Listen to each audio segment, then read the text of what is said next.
Perkenalkan,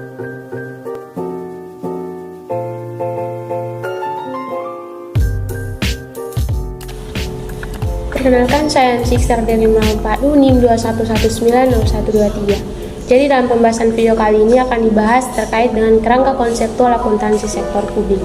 Pertama-tama kita perlu ketahui berkaitan dengan poin-poin yang akan dibahas dalam video ini. Pertama ada definisi, tujuan, dan peranan dari kerangka konseptual akuntansi sektor publik. Kemudian ada lingkup asumsi dari kerangka konseptual akuntansi sektor publik. Kemudian ada implementasi dari karakteristik kualitatif akuntansi sektor publik, dan yang kemudian ada pengakuan dan pengukuran dari transaksi publik. Jadi di sini pertama kita akan memahami apa itu kerangka konseptual akuntansi sektor publik. Nah, dalam kerangka konseptual akuntansi sektor publik itu merumuskan konsep-konsep yang mendasari penyusunan dan pelaksanaan siklus akuntansi sektor publik. Nah, cakupan dari konsep yang dimaksud ini berkaitan dengan perencanaan, penganggaran, realisasi anggaran, sampai pada pertanggungjawaban publik. Baik, saya Desi Elena Banu dengan NIM 21190058. Di sini saya akan membahas mengenai tujuan dan peranan kerangka konseptual akuntansi sektor publik. Tujuan dan peranan ini disusun sebagai acuan bagi yang pertama, tim penyusun standar akuntansi keuangan sektor publik untuk melaksanakan tugasnya, termasuk tim penyusun standar akuntansi pemerintah. Yang kedua, penyusunan laporan keuangan untuk memahami praktek akuntansi menurut prinsip akuntansi yang diterima umum dan standar akuntansi keuangan sektor publik. Yang ketiga, auditor seperti PBK dan KAP untuk memberikan pendapat mengenai apakah laporan keuangan disusun sesuai dengan prinsip akuntansi yang diterima umum. Yang keempat, para pemakai laporan keuangan sektor publik untuk menafsirkan laporan keuangan yang disusun sesuai dengan standar akuntansi keuangan yang berlaku di sektor publik. Berikut lingkup kerangka konseptual akuntansi sektor publik. Di sini ada beberapa proses. Yang pertama, perencanaan publik. Yang kedua, penganggaran publik. Yang ketiga, realisasi anggaran publik. Yang keempat, pengadaan barang dan jasa publik. Yang kelima, pelaporan sektor publik. Yang keenam, audit sektor publik. Yang ketujuh, pertanggungjawaban publik. Yang berikutnya tentang asumsi akuntansi sektor publik. Yang pertama, kebutuhan masyarakat. Yang kedua, alokasi sumber daya. Yang ketiga, ketaatan hukum atau peraturan. Yang keempat, dasar akrual.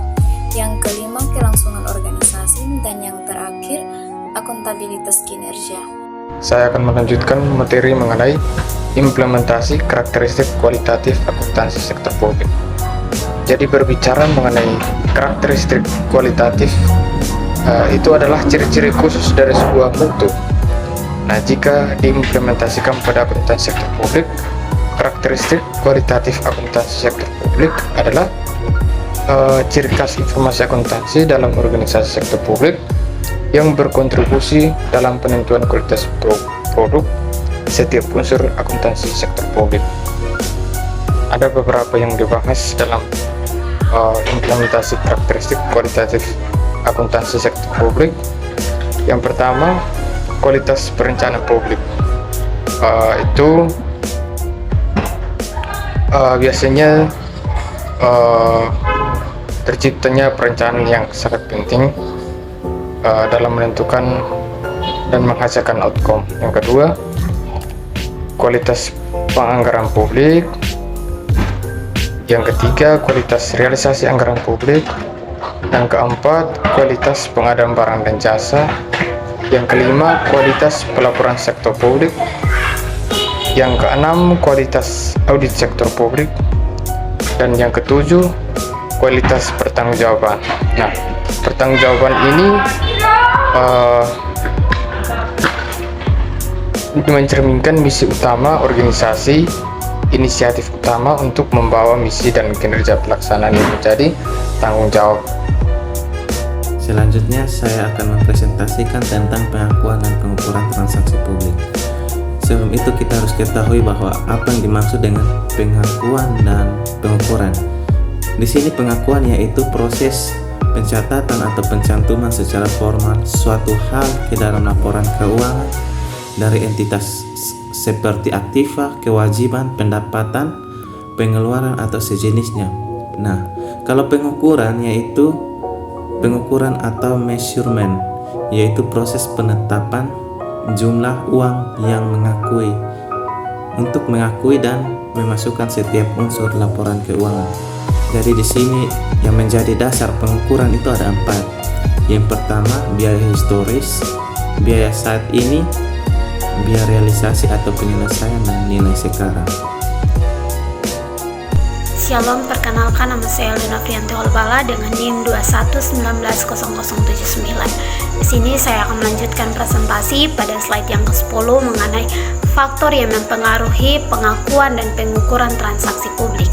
Ada 2 faktor yang mempengaruhi. Yang pertama, probabilitas manfaat ekonomi masa depan, dan yang kedua yaitu kendala pengukuran.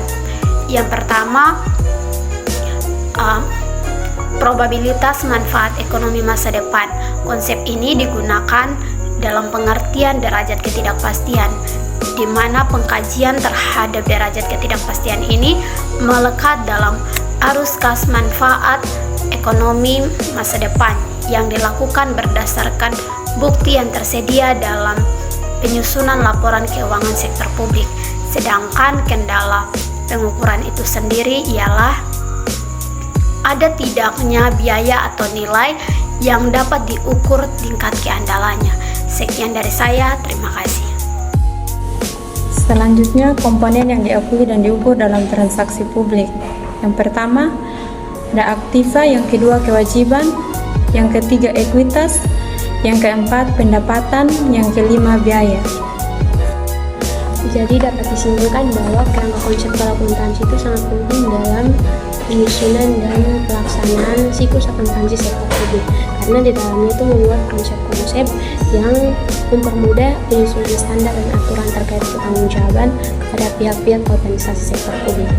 Jadi setiap tahapan dari siklus akuntansi sektor publik harus dilaksanakan sesuai dengan aturan yang telah ditetapkan, sehingga informasi-informasi terkait hasilnya dapat dipertanggungjawabkan. Semoga video kami dapat bermanfaat. Terima kasih.